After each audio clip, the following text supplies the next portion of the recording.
Doesn't hang up on how shitty I've been feeling. I'm sorry I feel no attraction and now that it's been a bit. 'Cause I've been so long. Assalamualaikum warahmatullahi wabarakatuh. Kembali lagi dengan saya Siti Nur Ajijah. Di sini saya akan menjelaskan tentang teori akuntansi. Teori yang akan saya bahas dalam video kali ini yaitu teori perilaku konsumen.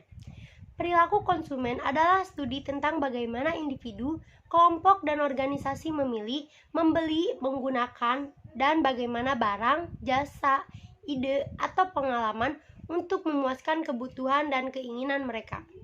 Perilaku konsumen atau consumer behavior dapat didefinisikan kegiatan-kegiatan individu yang secara langsung terlibat dalam mendapatkan dan mempergunakan barang-barang atau jasa, termasuk di dalamnya proses pengambilan keputusan pada persiapan dalam penentuan kegiatan-kegiatan tersebut.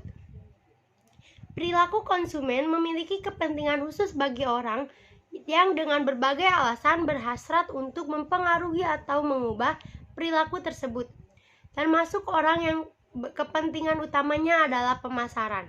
Tidak mengherankan jika studi tentang perilaku konsumen ini memiliki akar utama dalam bidang ekonomi, terlebih lagi dari pemasaran.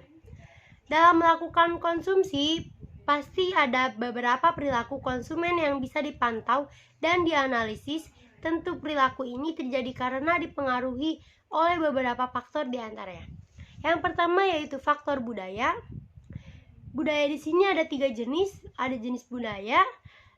Budaya yang saya maksud di sini adalah budaya faktor dasar yang paling menentukan dari keinginan dan perilaku individu.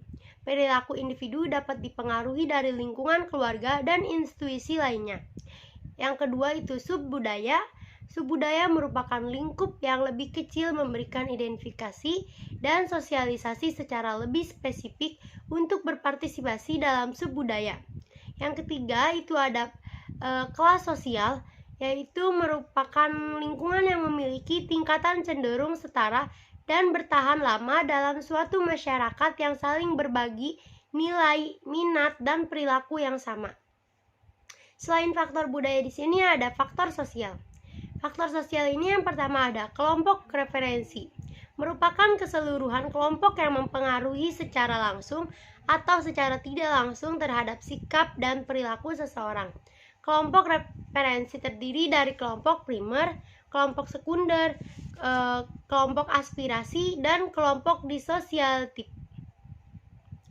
Kelompok primer di sini sebuah kelompok yang di dalamnya terdapat individu yang berinteraksi secara tidak formal dan berkelanjutan seperti keluarga, teman, tetangga, dan rekan kerja. Jika kelompok sekunder di sini adalah sebuah kelompok di dalamnya terdapat individu yang berinteraksi dengan lebih formal dan tidak terlalu berkelanjutan, seperti masyarakat.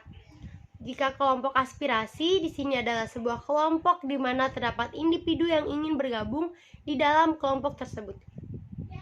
Kelompok yang terakhir yaitu kelompok disosiatif merupakan sebuah kelompok yang ditolak oleh individu karena memiliki nilai dan perilaku yang tidak bisa diterima individu tersebut.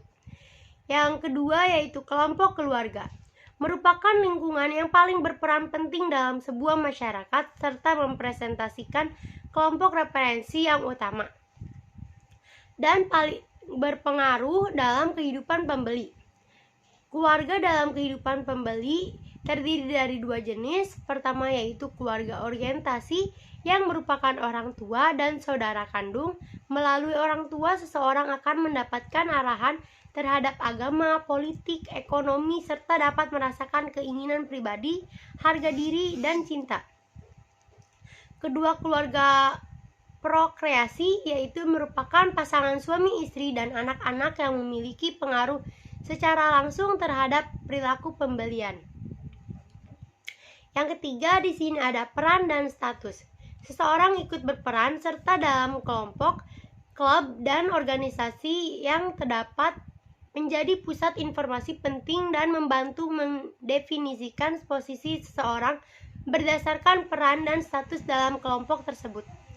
Peran merupakan kegiatan yang dilakukan oleh seseorang dan setiap peran menyandang status. orang cenderung memiliki produk yang dapat mencerminkan dan mengkomunikasikan peran dan status yang dikehendaki dalam masyarakat. Selanjutnya yaitu ada faktor pribadi. Di sini ada usia dan tahap siklus hidup. Di sini berpengaruh terhadap selera dalam memenuhi kebutuhan hidup sehari-hari dari setiap individu. Yang kedua di sini ada pekerjaan dan keadaan ekonomi. Konsumsi dari individu juga berpengaruh oleh pekerja dan keadaan ekonomi. Maka dari itu, pemasar harus berusaha mengidentifikasi kelompok pekerja yang memiliki minat di atas rata-rata terhadap barang dan jasa tertentu. Selain itu, kegiatan ekonomi sangat berpengaruh pilihan barang dan jasa yang akan dikonsumsi oleh setiap individu. Selanjutnya di sini ada kepribadian dan konsep diri. Kepribadian merupakan serangkaian sifat psikologis dari setiap individu yang menimbulkan reaksi yang relatif konsisten dan bertahan lama terhadap lingkungan. Selanjutnya di sini ada gaya hidup. Pola hidup yang tergambar dalam kegiatan, minat, dan pendapat dari setiap individu disebut dengan gaya hidup. Yang terakhir di sini ada faktor psikologis. Yang pertama yaitu ada motivasi. Beberapa manusia memiliki kebutuhan yang bersifat biogenetik yang timbul dari keadaan tekanan psikologis seperti rasa lapar, rasa haus, maupun rasa ketidaknyamanan. Selain itu terdapat kebutuhan yang bersifat psikogenik yang timbul dari keadaan tekanan psikologis seperti kebutuhan atas pengakuan, penghargaan diri, dan rasa memiliki. Yang kedua yaitu ada persepsi. Persepsi di sini adalah seseorang yang sudah termotivasi akan siap untuk bertindak terhadap sesuatu hal. Bagaimana orang hal tersebut bertindak dipengaruhi oleh pandangannya tentang situasi tersebut. Selanjutnya yaitu ada pembelajaran. Pembelajaran dapat diberikan perubahan dalam perilaku individu yang berasal dari pengalaman hidup. Yang keempat di sini ada memori. Memori ini ada dua jenisnya, yaitu jangka pendek dan jangka panjang. Jika memori jangka panjang merupakan memori yang paling diterima dalam pembentukan model asosiatif, di mana dalam model tersebut seseorang menganggap pengetahuan tentang merek konsumen merupakan informasi dalam memori dengan berbagai asosiasi yang saling berhubungan. Perilaku konsumen ini dipengaruhi oleh 4 faktor yang saya sebutkan tadi, yaitu budaya, sosial, pribadi, dan psikologis. Selanjutnya dari kelima faktor tersebut dapat dirinci menjadi beberapa subfaktor. Untuk faktor psikologis terdiri dari motivasi, persepsi, belajar, kepercayaan, dan sikap. Perilaku konsumen merupakan suatu proses pengembalian keputusan oleh individu untuk pengevaluasian, memperoleh, menggunakan atau mengatur barang dan jasa. Perilaku konsumen memiliki kepentingan khusus bagi pihak yang memiliki hasrat untuk mempengaruhi perilaku, termasuk mereka yang berkepentingan utamanya adalah pemasaran, pendidikan, dan pelindungan konsumen, serta kebijakan umum. Dilihat dari pengkonsumsian suatu produk, perilaku konsumen dibedakan menjadi 2. Yang pertama yaitu perilaku konsumen rasional dan irasional. Untuk rasional di sini adalah suatu kegiatan konsumsi bisa dikatakan rasional jika yang pertama yaitu ada produk tersebut bisa memberikan kepuasan dan nilai guna yang optimal. Yang kedua, produk tersebut memang benar-benar dibutuhkan oleh konsumen. Yang ketiga atau yang terakhir yaitu kualitas atau mutu produk tersebut terjamin atau baik. Nah, jika perilaku konsumen irasional di sini adalah kebalikan dari perilaku rasional. Suatu perilaku yang digunakan oleh konsumen bisa dikatakan irasional apabila konsumen melakukan pembelian produk tanpa memperkirakan kegunaan dari produk tersebut. Terdapat 2 faktor pendekatan perilaku konsumen, yaitu pendekatan kardinal dan pendekatan ordinal.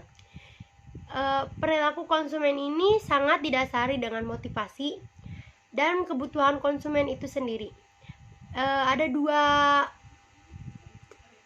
perilaku konsumen. Yang pertama yaitu pendekatan marginal unity atau kardinal, dan yang kedua yaitu ada pendekatan indifference corp atau ordinal. Perilaku konsumen menjelaskan bagaimana seseorang dengan pendapatan yang diperolehnya dapat membeli berbagai barang dan jasa sehingga tercapai kepuasan tertentu sesuai dengan apa yang diharapkannya. Mungkin hanya itu yang dapat saya sampaikan. Kurang lebihnya mohon maaf. Sekian dari saya. Wassalamualaikum warahmatullahi wabarakatuh. As I hang up, I'm high, so the other feeling. I'm sorry, I feel no attraction, and now that it's been a bit. 'Cause I've been so long, so